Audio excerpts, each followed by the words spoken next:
स्वागत है दोस्तों आप सभी का आज की इस नई वीडियो में। आज हम देखेंगे क्लास 12th हिस्ट्री का न्यू सिलेबस 2021 और 22 के अकॉर्डिंग फर्स्ट टर्म का चैप्टर थर्ड, जिसका नाम है बंधुत्व, जाति तथा वर्ग।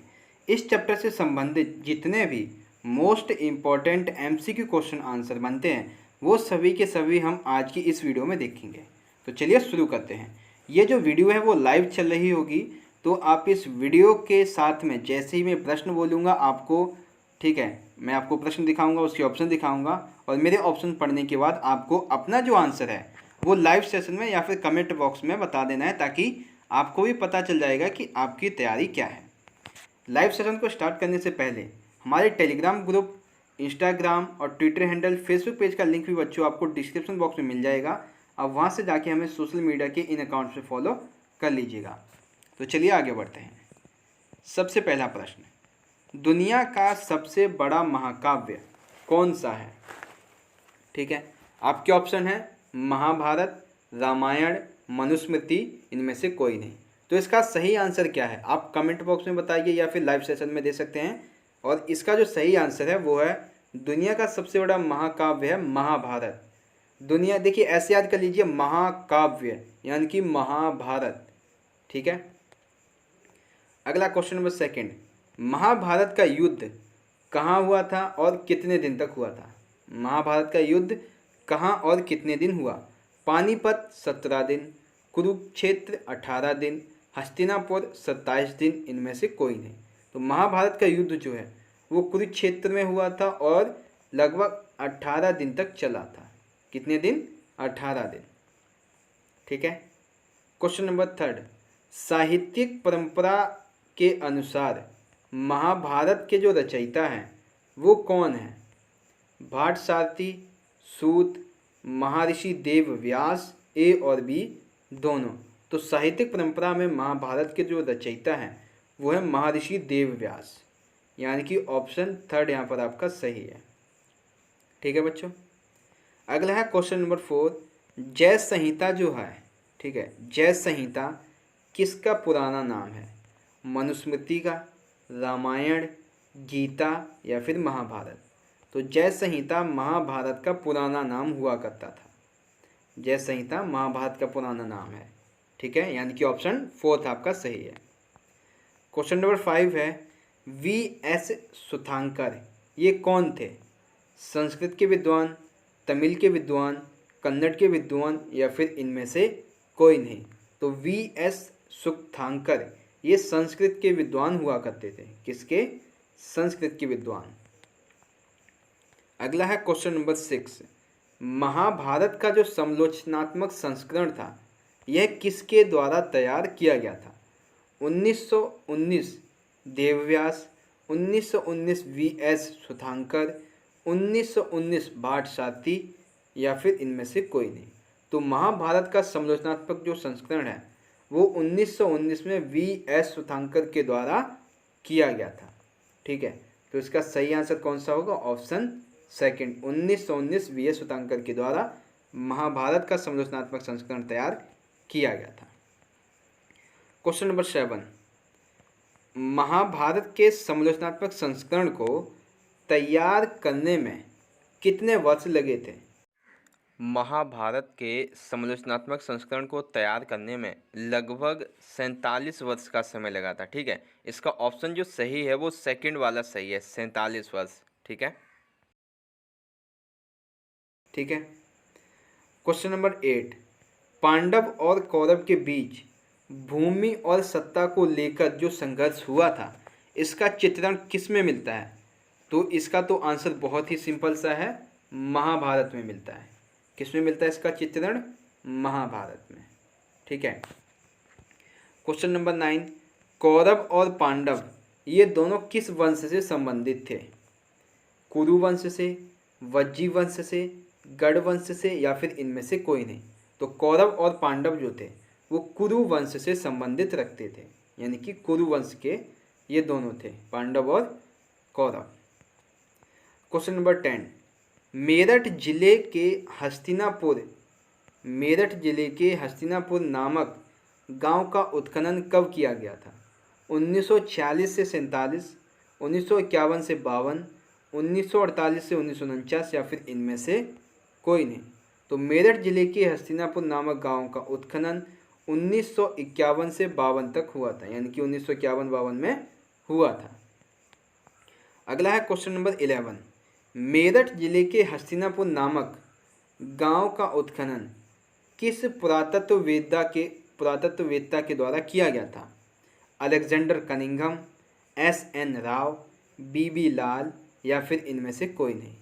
तो इसका बच्चों जो सही आंसर है वो आपको इस बॉक्स में दिख रहा होगा, ये इसका सही आंसर है। और कमेंट बॉक्स में बताइए कि आपका क्या आंसर है। ठीक है, तो इस बॉक्स के अंदर जो आंसर है वो क्वेश्चन नंबर 11 का सही आंसर है। ठीक है, चलिए आगे बढ़ते हैं। Question number 12। भीम ने हिडिंबा के साथ कौन सा विवाह संपन्न किया था? बहुपति प्रथा वाला, बहुपत्नी प्रथा वाला या फिर इंद्र विवाह या फिर गंधर्व विवाह? तो भीम ने हिडिंबा के साथ गंधर्व विवाह यानी कि मनुष्य और राक्षस इनके बीच का जो विवाह होता है ये गंधर्व विवाह इनके लिए था। ठीक है, तो भीम और हिडिंबा के साथ में जो विवाह हुआ था ये गंधर्व विवाह कहलाता था। क्वेश्चन नंबर 13 है बेसिकली कि धर्मसूत्र और धर्मशास्त्र कितने प्रकार के विवाह की स्वीकृति देते हैं? 8, 9, 4 इनमें से कोई नहीं।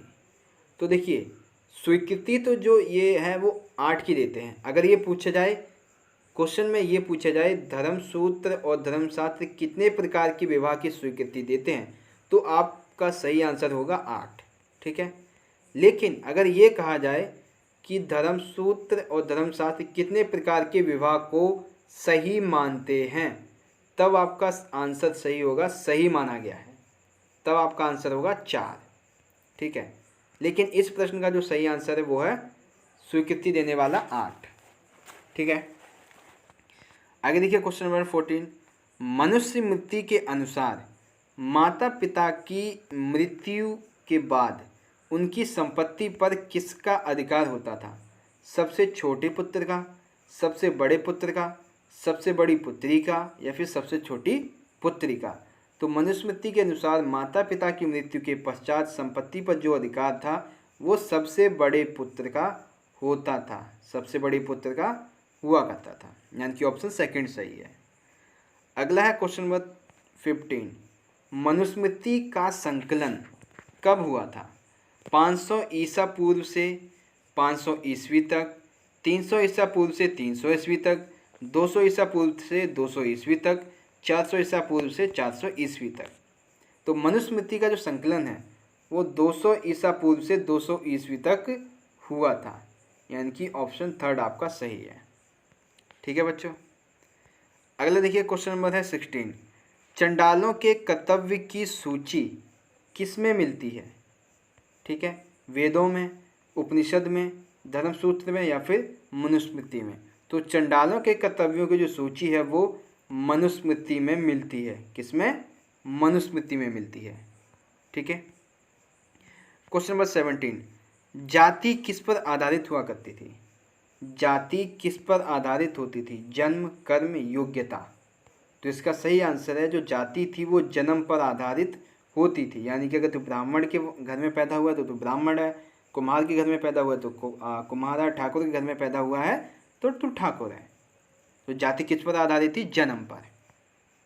Question number 18। चांडाल्य के क्या कार्य नहीं था? चांडाल्य का कार्य नहीं था। चंडालों को गांव के बाहर रहना होता था, सही है। रात में गांव और नगर में चलने की अनुमति थी। यह लोग फेंके हुए बर्तनों का इस्तेमाल करते थे, सही है। मरे हुए जानवरों को छूने वालों को चंडाल कहा जाता था, ये भी सही है।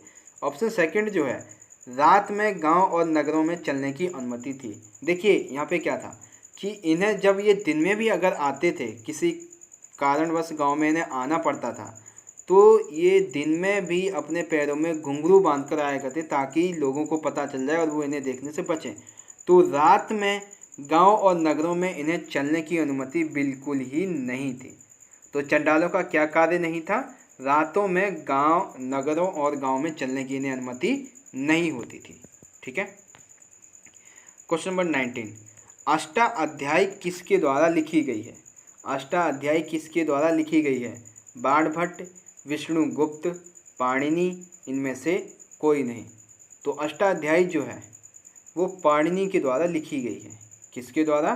पाणिनि के द्वारा अष्टाध्यायी लिखी गई है, यानी कि ऑप्शन थर्ड आपका यहाँ पर सही है। क्वेश्चन नंबर 20 है, चारों वर्णों के लिए आदर्श जीविका का उल्लेख किसमें किया गया है? धर्मसूत्र, धर्मशास्त्र, मनुस्मृति, धर्मशास्त्र और धर्मसूत्र दोनों में। तो चारों वर्णों के लिए आदर्श जीविका का जो उल्लेख है वो धर्मसूत्र और धर्मशास्त्रों में किया गया है। किसमें किया गया है? धर्मसूत्र और धर्मशास्त्र दोनों में ही चारों वर्णों के लिए जो जीविका है इसका उल्लेख किया गया है। ठीक है, तो आई होप आपको अभी तक के जो 20 प्रश्न हैं ये समझ में आ गए होंगे। दोस्तों वीडियो आपको कैसी लग रही है लाइव सेशन में कमेंट बॉक्स में बताते जाइएगा, ताकि आप मुझे भी पता चल जाए कि वीडियो जो है वो आपको अच्छी लग रही है या फिर इसमें कोई कमी रह गई है। ठीक है, तो आई होप आपको अभी तक के 20 प्रश्न समझ में आ गए होंगे। अगला है क्वेश्चन नंबर 21। गोत्र जो हुआ करता था इसका क्या आधार होता था, या फिर गोत्र किसके नाम पर होता था? वैदिक ऋषि, ब्राह्मण समुदाय, धर्मगुरु, उपरोक्त सभी। तो गोत्र का जो आधार हुआ करता था, गोत्र का जो नाम था वो एक वैदिक ऋषि के नाम पर हुआ करता था। किसके आधार पर? वैदिक ऋषि के नाम पर। ठीक है, तो ऑप्शन फर्स्ट हमारा यहाँ पर सही है। Question number 22। समाज में प्रचलित विवाह के नियमों से सही मेल नहीं खाता है। देखिए, अंतःविवाह एक गोत्र या कुल या एक जाति या एक ही स्थान में बसने वाले लोग आपस में विवाह कर लेते थे, सही है। बहिर्विवाह एक पत्नी अपनी मर्जी से कई शादियां कर सकता था। बहुपति प्रथा एक से अधिक पति होना, सही। बहुपत्नी प्रथा एक से अधिक पत्नियां होना, ये भी सही। जो ऑप्शन सेकंड है बहिर्विवाह पद्धति, ये गलत है। ये देखिए, बहिर्विवाह पद्धति नाम तो ठीक है, लेकिन जो इसकी एक्सप्लेनेशन है ये गलत है कि एक व्यक्ति अपनी मर्जी से कई शादियां कर सकता था, ये गलत है। क्योंकि पद्धति विवाह में क्या होता है कि एक गोत्र, कुल, जाति या फिर स्थान में बसने वाले लोग उस स्थान, गोत्र, जाति के मतलब आपस में विवाह नहीं करेंगे। अपने एरिया से, अपने गोत्र से, अपने जाति से, अपने कुल से बाहर के जो लोग होंगे उसमें विवाह किया जाता था। ठीक है, तो इसका जो सही मेल नहीं है वो कौन सा नहीं है? ऑप्शन सेकंड वाला। अगला देखिए क्वेश्चन नंबर 23 है, निम्नलिखित का मिलान कीजिए। ब्राह्मण तीन, देखिए हमें क्या करना है? मिलान करना है। तो सबसे पहले है ब्राह्मण, फिर क्षत्रिय, फिर वैश्य और शूद्र। ठीक है, तो देखिए सबसे पहले हम बात करते हैं ब्राह्मणों की। तो ब्राह्मणों का क्या काम था? ब्राह्मणों का काम था यज्ञ करवाना और वेदों की शिक्षा प्राप्त करना और देना। क्षत्रिय, क्षत्रियों का कार्य होता था, एक सेकेंड, हाँ, यज्ञ करना और लोगों को सुरक्षा देना। ठीक है, अब बच गए वैश्य। वैश्य का कार्य होता था कृषि और व्यापार। और जो सबसे नीचे बच जाते हैं शूद्र, इनका काम होता था तीनों वर्णों की सेवा करना। ठीक है, ब्राह्मण का काम हो गया यज्ञ करना और वेदों की शिक्षा देना। क्षत्रियों का काम हो गया यज्ञ करवाना, लोगों को सुरक्षा देना। और वैश्य का काम हो गया कृषि और व्यापार। और तीसरा हो गया शूद्र, जो कि तीनों वर्णों की सेवा करते थे। ठीक है, अगला देखिए क्वेश्चन नंबर 24 है, इतिहासकार किसी ग्रंथ के विश्लेषण करते समय किन पहलुओं पर ध्यान देते हैं? ग्रंथ की भाषा, ग्रंथ के लिखने के काल, रचयिता, उपरोक्त सभी। तो इतिहासकार किसी भी ग्रंथ का विश्लेषण करते समय ग्रंथ की भाषा पर भी ध्यान देते हैं, ग्रंथ के लिखने के काल पर भी ध्यान देते हैं, और ग्रंथ का रचयिता कौन है इस पर भी ध्यान देते हैं। यानी कि उपरोक्त सभी वाला ऑप्शन आपका सही हो जाएगा। ठीक है, क्वेश्चन नंबर 25, संस्कृत ग्रंथों में जाति शब्द का प्रयोग किसके लिए किया जाता था? बांधव, स्थान, परिवार या फिर समुदाय। तो संस्कृत ग्रंथों में जाति शब्द का उपयोग जो है वो बांधव के लिए किया जाता था। बांधव के लिए संस्कृत ग्रंथों में जाति शब्द का उपयोग किया जाता था। क्वेश्चन नंबर 26 है, पुत्रियों के संबंध में पिता का सबसे महत्वपूर्ण कर्तव्य क्या होता था? अंतःविवाह करवाना, कन्यादान करना, संपत्ति में अधिकार देना या फिर कोई नहीं। तो पुत्रियों के संबंध में जो पिता का सबसे महत्वपूर्ण कार्य होता था वो था पुत्री का कन्यादान करना। कौन सा कार्य था महत्वपूर्ण? पुत्री का कन्यादान करना, यानी कि ऑप्शन आपका सेकंड यहाँ पर सही है। अगला देखिए क्वेश्चन नंबर 27। शास्त्रों के अनुसार केवल क्षत्रिय ही राजा हो सकते थे। निम्नलिखित में से इसमें से कौन सा शासक इसका अपवाद है? शुंग, सातवाहन, पहला दूसरा दोनों, या फिर इनमें से कोई नहीं। तो इसका जो सही आंसर, जो अपवाद है, वो सातवाहन और शुंग दोनों ही हैं, यानी कि ऑप्शन आपका थर्ड सही है, पहला और दूसरा दोनों। ठीक है, तो इस तरह से हमारी ये वीडियो यहाँ पे ख़त्म हो गई है। ये लाइव सेशन हमारा यहाँ पे ख़त्म हो गया है, जिसमें आपके जितने भी इस चैप्टर से most important MCQ question answer थे वो यहाँ पे ख़त्म होते हैं।